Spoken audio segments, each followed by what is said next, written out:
السلام علیکم ورحمۃ اللہ وبرکاتہ۔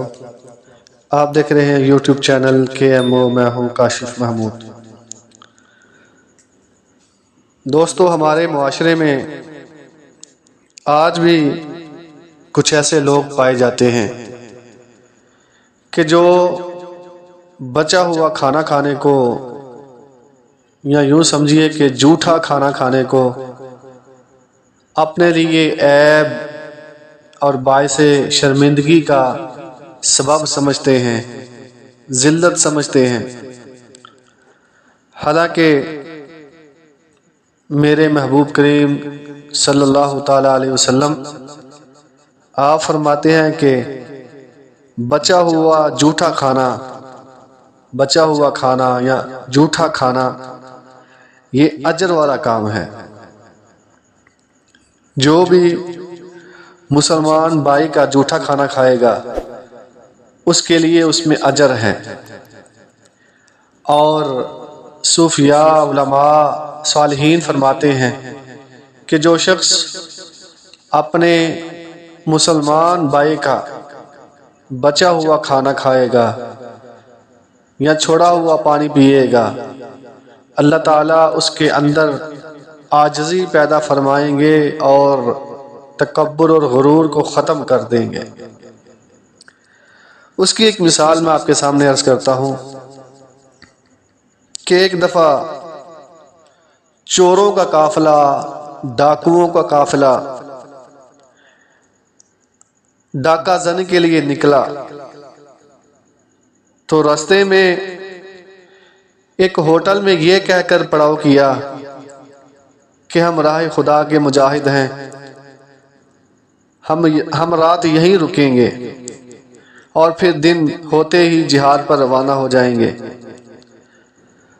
چنانچہ صبح ہوتے ہی وہ چلے گئے، لوٹ مار کرتے رہے، پھر واپسی اسی ہوٹل میں آ کے ٹھہرے۔ جاتے ہوئے انہوں نے ہوٹل کے مالک کا ایک بچہ دیکھا تھا ریسیپشن کے پاس، جو بالکل اپاہج تھا، ہاتھ پاؤں اس کے بیکار تھے، چل پھر نہیں سکتا تھا۔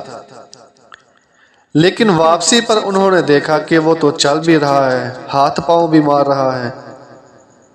ان ڈاکوؤں نے اس پر تعجب کا اظہار کیا اور ہوٹل کے مالک سے پوچھا کہ یہ بچہ تو ہم نے معذور دیکھا تھا، یہ اچانک کیسے صحیح ہو گیا؟ آپ اس کی ریزن یا اس کی وجہ بتا سکتے ہیں؟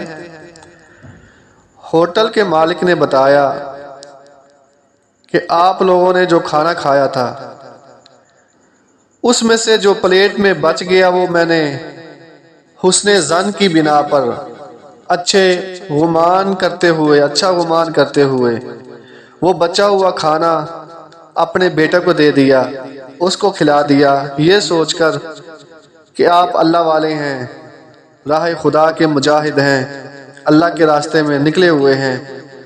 وہ جو جھوٹا کھانا تھا وہ میرے بیٹے نے کھا لیا، اور اسی جھوٹے کی برکت کی وجہ سے، اسی بچے ہوئے کھانے کی وجہ سے آج میرا بچہ بالکل نارمل ہو گیا ہے، اللہ نے شفا دے دی ہے۔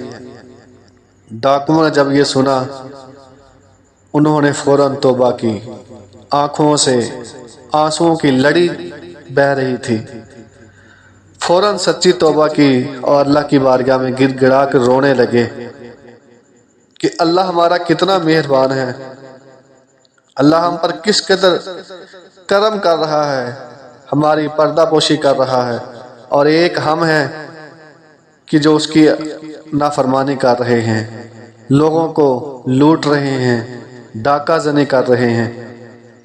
تو سامعین، انہوں نے اللہ کی بارگاہ میں سچی توبہ کی اور اصل میں وہ راہ خدا میں جہاد کرنے لگ گئے۔ تو دوستو، سنانے کا مقصد یہ تھا کہ آج لوگ سمجھتے ہیں کہ فقط بس ہمارے بزرگوں کا یا ہمارے پیر صاحب کا یا ہمارے شیخ کا، فلاں عالم کا بس جھوٹا ہی شفا ہے۔ ایسی بات نہیں ہے، بلکہ جو بھی مرد مومن ہے اگرچہ گناہگار ہی کیوں نہیں ہے، اس کے جھوٹے میں بھی شفا ہے۔